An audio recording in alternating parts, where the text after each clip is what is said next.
Assalamualaikum warahmatullahi wabarakatuh. Perkenalkan, saya Sri Maharani dengan NIM S1S12451.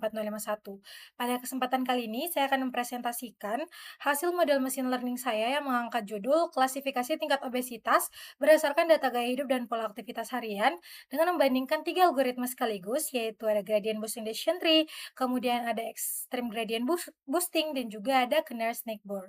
Nah, sebelum kita melangkah lebih jauh, ada baiknya kita mengetahui terlebih dahulu apa itu obesitas. Nah, obesitas adalah keadaan akumulasi lemak dalam tubuh yang abnormal atau berlebihan yang dapat memengaruhi atau mengganggu kesehatan seseorang.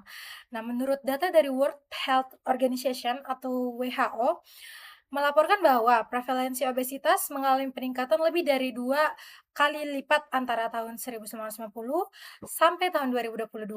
Nah, pada tahun 2022 sendiri, sekitar 16% orang dewasa yang berusia 18 tahun ke atas di seluruh dunia itu teridentifikasi mengalami obesitas, di mana obesitas ini adalah salah satu faktor risiko utama bagi berbagai penyakit kronis lainnya, termasuk penyakit kardiovaskular, kanker, diabetes, dan gangguan pernapasan kronis. Yang mana obesitas ini juga itu menyumbang 71% dari total kematian di seluruh dunia.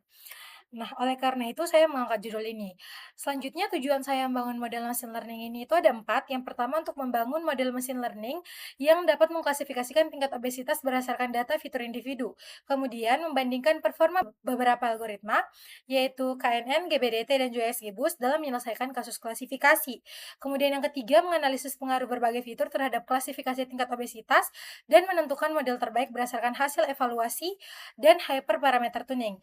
Di sini dataset yang saya gunakan itu saya ambil melalui platform Kaggle, di mana di dalam dataset saya itu berisi 16 fitur dengan satu label atau satu target. Nah, untuk model machine learning sendiri saya akan langsung jelaskan saja pada Google Colab. Oke, di sini kita sudah berada pada model machine learning saya. Kita masuk pada bagian data understanding. Pada bagian data understanding ini tentunya saya mengimport library-library yang akan saya gunakan. Ada Pandas dan juga NumPy. Di sini saya akan membaca dataset saya yang bersifat CSV dengan menggunakan library Pandas. Kemudian kita visualisasikan outlier-nya dengan menggunakan library Matplotlib dan juga Seaborn. Jadi di sini kan fitur yang saya gunakan itu tidak semua bersifat numerikal, tapi, untuk memvisualisasikan dalam bentuk box plot itu hanya fitur yang bersifat numerikal saja, di mana 8 lainnya fitur saya itu bersifat kategorikal. Oleh karena itu di sini saya akan memvisualisasikannya menjadi count plot. Selain itu saya juga, buat informasi datasetnya, statistik deskriptifnya, mungkin langsung saja kita lihat outputnya. Pada hasil visualisasi outlier-nya pada bagian age, height, weight, dan juga NCP, di sini kita bisa lihat ada beberapa outlier atau nilai ekstrem di antara, whiskers-nya ya, baik yang naik ke atas ataupun turun ke bawah. Nah, ini nantinya akan kita atasi pada bagian pre-processing. Untuk fitur-fitur lain yang bersifat numerikal di sini cukup aman, cuman memang datanya lebih bervariasi. Selanjutnya kita lihat, distribusi fitur-fitur kategorikalnya. Untuk gender sendiri itu lumayan seimbang dan mungkin bisa dilihat saja untuk distribusi yang lainnya di sini, pada visualisasi di sini ya. Kebanyakan itu imbalance, cuman nanti akan kita atasi pada bagian pre-processing. Oke, selanjutnya di sini kita masuk pada informasi dataset. Untuk yang bisa dilihat pada, range index-nya di sini tuh terdapat 2111 baris, which is dia itu kalau misalnya kurang dari 2111 baris pada beberapa fiturnya, maka terdapat missing value. Di mana pada statistik deskriptifnya di sini bisa kita lihat bahwa di bagian kolom family history with overweight itu terdapat kurang lebih 73 missing value yang lagi-lagi nantinya akan kita atasi pada bagian pre-processing. Oke, untuk data understanding saya rasa cukup, kita langsung masuk pada step kedua yaitu data pre-processing. Untuk yang paling pertama kita tangani, kan tadi sudah deteksi ya untuk missing value-nya itu kurang lebih ada 73 missing value. Untuk kolom-kolom yang lain, alhamdulillah aman, semuanya terisi. Cuman family history with overweight saja yang terdapat missing value. Dan di sini kita atasi dengan kita drop barisnya itu dengan menggunakan def drop. Nah, selanjutnya kita encoding data kategorikalnya, yang ada 8 fitur tadi itu yang bersifat kategorikal, kita encoding, kita ubah teksnya menjadi angka dengan menggunakan label encoder, kemudian kita atasi outlier-nya dengan metode AQR, dan kita pisahkan antara fitur dan targetnya menjadi X dan Y, di mana untuk mendapatkan X, saya akan drop kolom no bias date, dan untuk mendapatkan Y, saya akan ambil fitur no bias date sebagai target yang akan saya gunakan. Selanjutnya yang terakhir pada tahapan preprocessing saya adalah kita akan standarisasi datanya dengan menggunakan standar scalar, karena salah satu algoritma yang saya gunakan itu adalah KNN, di mana KNN itu memperhatikan pola tetangganya atau data di dekatnya. Kalau misalnya kita tidak standarisasi, maka nantinya KNN akan salah paham dan datanya akan bias. Oke, kita masuk pada EDA. Selanjutnya untuk pada EDA ini kita langsung lihat saja pada outputnya. Di sini ada heatmap korelasi antar variabelnya. Seperti yang kita tahu cara membacanya, semakin mendekati satu maka semakin erat juga korelasi antar fiturnya. Tetapi di sini mungkin bisa kita lihat bahwa kebanyakan mmm, fitur saya itu korelasinya bisa terbilang cukup kecil, karena dataset yang saya gunakan yang bersifat nonlinear, di mana, dia lebih kompleks begitu. Oleh karena itu saya atasi hal ini dengan memilih algoritma yang bisa membaca pola nonlinear yang kompleks, seperti yang ada pada dataset saya. Di sini saya mengambil, algoritma yang bersifat boosting, yang bersifat untuk memperbaiki kesalahan dari poin selanjutnya, yaitu gradient boosting decision tree dan juga extreme gradient boosting. Oke, selanjutnya kita masuk pada distribusi tingkat obesitas. Di sini itu adalah, tingkat target yang saya gunakan. Di sini kan ada 7. Yang pertama itu ada underweight, kemudian ada normal weight, overweight tingkat 1 dan 2, dan juga obesity tingkat 1 sampai 3. Seperti yang bisa dilihat bahwa pada bagian target saya, mayoritas itu berada pada obesity tingkat 1. Oke, selanjutnya pada bagian data splitting. Di sini akan saya split datanya menjadi 3 rasio, yaitu 70-30, 80-20, dan 90-10 untuk ketiga algoritma. Jadi totalnya ada 9 skenario ya. Selanjutnya, setelah kita lakukan seluruh tahapan tadi, kita akan bangun modelnya pada step model building ini. Di sinilah kita import semua library-library algoritma machine learning yang akan kita gunakan. Di sini ada gradient boosting classifier dan sebagainya.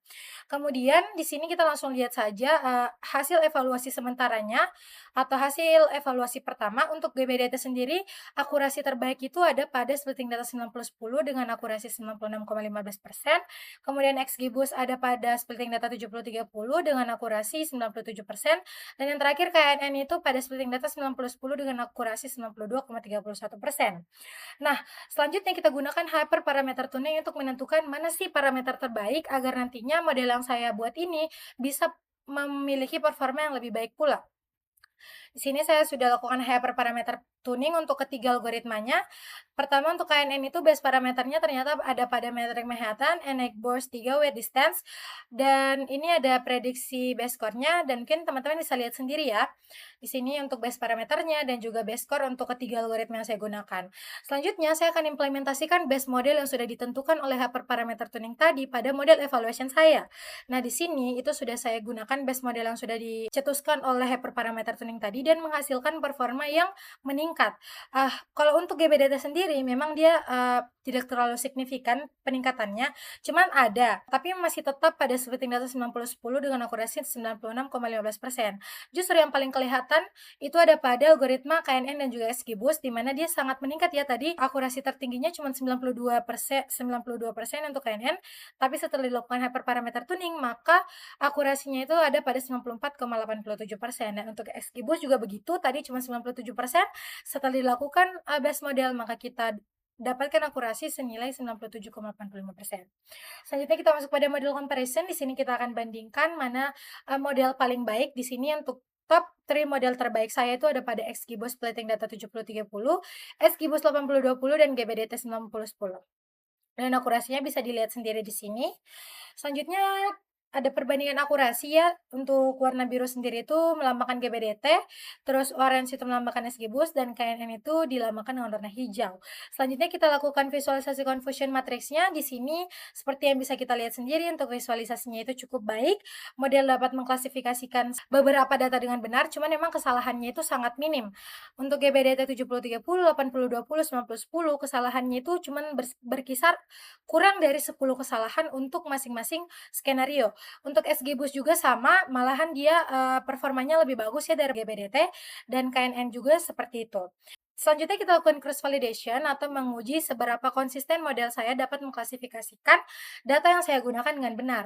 Dan di sini untuk STD deviation atau persentase kesalahan untuk GBDT itu hanya 3,20%, SG Boost cuma 1,12%, KNN cuma 2,08% dengan nilai rata-ratanya seperti ini.